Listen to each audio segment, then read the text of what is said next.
After leaving the Gold Coast, we headed up to Boatworks because we had some further work to be done on the boat. Wanted to install a PicoSense marine internet kit, and that was well beyond what I could do. So we were really lucky to get a marine electrician because they're such in demand at the moment, and they spent the day putting an antenna on the top of the mast, another antenna on the bimini, and set up the router and modem in under the seats. So it was a big, nearly 2 days work, but it's made a huge difference, hasn't it? Oh, it certainly has. So from there, we departed Boatworks and we headed up to Brisbane via the Canopa Passage, passing the what are they? High voltage wires. Yeah.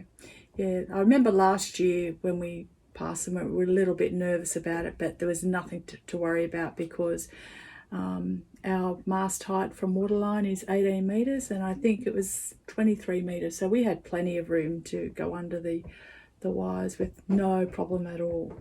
And we stuck really close to the shoreline, so the height of the wires above the water close to the shore was even higher. So it was interesting, getting underneath the wires and looking up and going, oh, we've got heaps of room. Yeah, it was great. Yeah.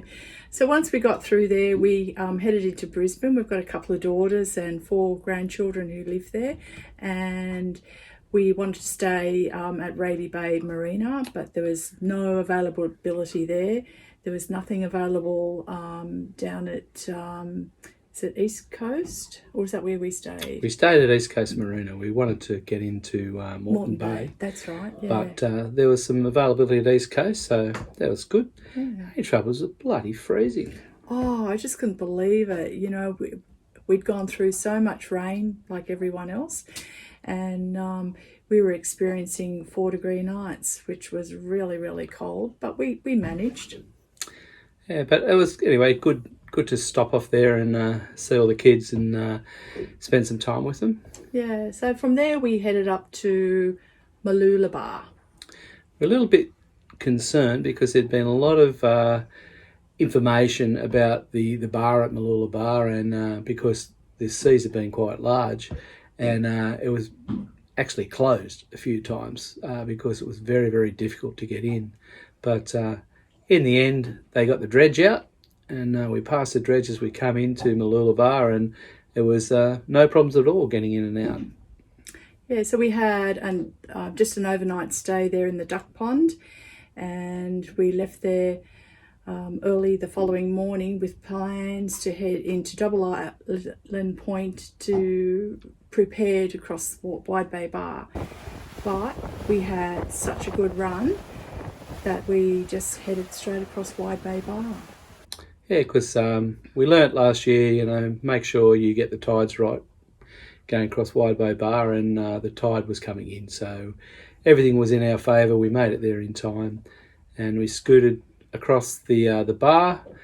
It was reasonably big waves on either side of us, but we had the incoming tide, and we made it all the way up to Gary's Anchorage.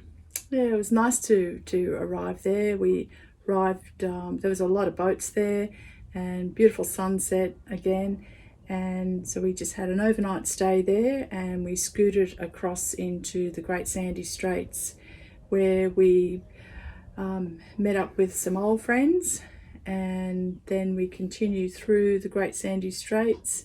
I wanted to stop off at Kingfisher, but we didn't end up doing that. But I think we were on a mission by that stage. Yeah. We the tide was going out, and we were absolutely howling out past Harvey Bay, doing 9 knots. And so we thought, had the eyes firmly set on Bundaberg. Yeah, so we managed to get to Bundaberg without picking up any fish traps. We had eagle eyes out looking for fish traps. Look at you, 1 fish traps 0 this year. Yeah, so we're Unfortunately, it was the other way around last year. Yeah.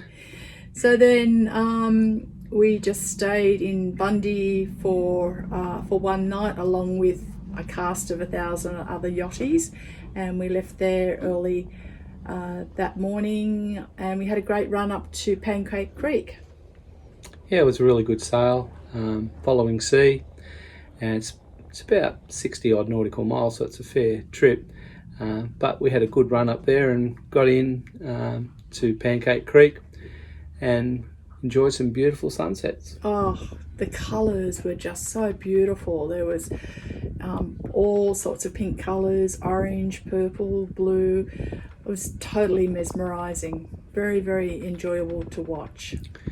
And we're on such a run by then, we left Pancake Creek with our eyes set again on Great Keppel Island. So went through about 45 ships anchored off Gladstone. So there's certainly a lot of movement in the shipping lanes, but we had some good wind and got up to Great Keppel Island in really good time, and actually before dark, and anchored round at Svensson's Beach. It was just beautiful to arrive at Svensson's Beach, and we stayed there for a few days, and before we headed across to Roslyn Bay Marina, where we stayed for about a week. We had some repairs to have done there. But look, unseasonably cold. Still, compared with last year, unbelievably cold. And it's only just starting to get warm now, so it's hard work. Yeah, so we're really looking forward to the warmer weather.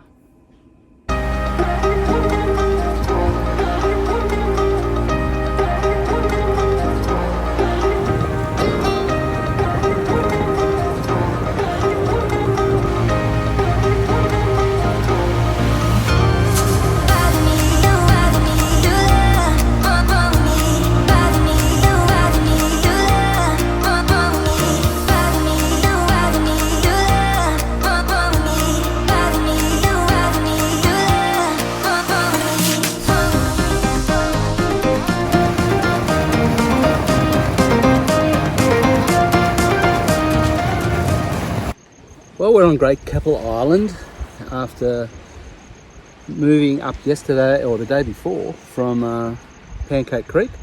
Had a long screecher run, but there wasn't a lot of wind, so we had to put one motor on for all of the way. But it's been really nice here at Great Keppel, and we've walked across to the other side of the headland, and we're sitting here enjoying the view. Well, it doesn't seem that long ago, just last season, a year ago, that we were here, and we actually walked over to Butterfish Bay, and we decided to be a little bit more adventurous and head over to this side of the bay, and it's just beautiful. The weather is so much nicer than what we have been experiencing. On the trip up, we were having very cold mornings and not so warmish days, but here it's just glorious. Yeah, we've gone from 5 degrees overnight down in Manly to 16 degrees overnight here, so it's 3 times the temperature, and it's really nice. And during the day, 22, 23 every day, sun's out. Guns out. This is what it should be like. This is why we come up here, to escape the winter down in New South Wales. So we're really looking forward to venturing on north, and I think at this stage we're planning on heading up to Cairns and to check out some of the outer reefs there. And we're going to have some good fun on the way and take our time, because Yep.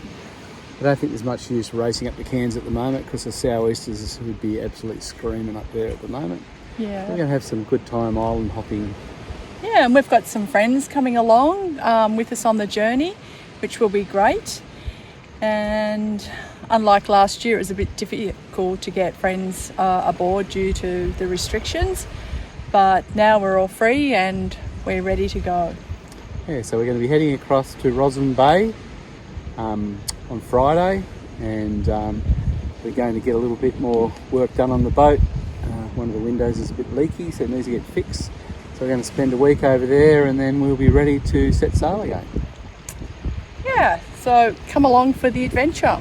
Today, myself, along with some girlfriends, decided on a walk to Fan Rock Lookout at Roslyn Bay. We found that the track was well paved with lots of stairs. There were two lookouts. The first one was looking back at Bluff Point and the other one north over the marina. The views were quite spectacular, especially the formation of fan rock that history tells us was caused by lava slowly cooling on the outside and it is solidified. We found another track and discovered an amazing stone circle. I'm not sure about the history of the stone circle, but it certainly had an eerie feeling about it.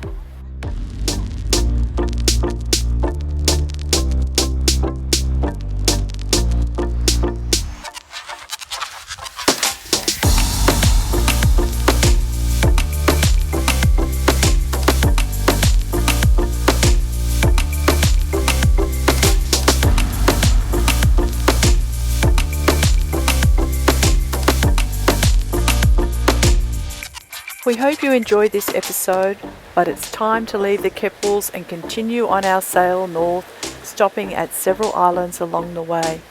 Don't forget to like, subscribe and share our videos. And remember, look 'em you behind.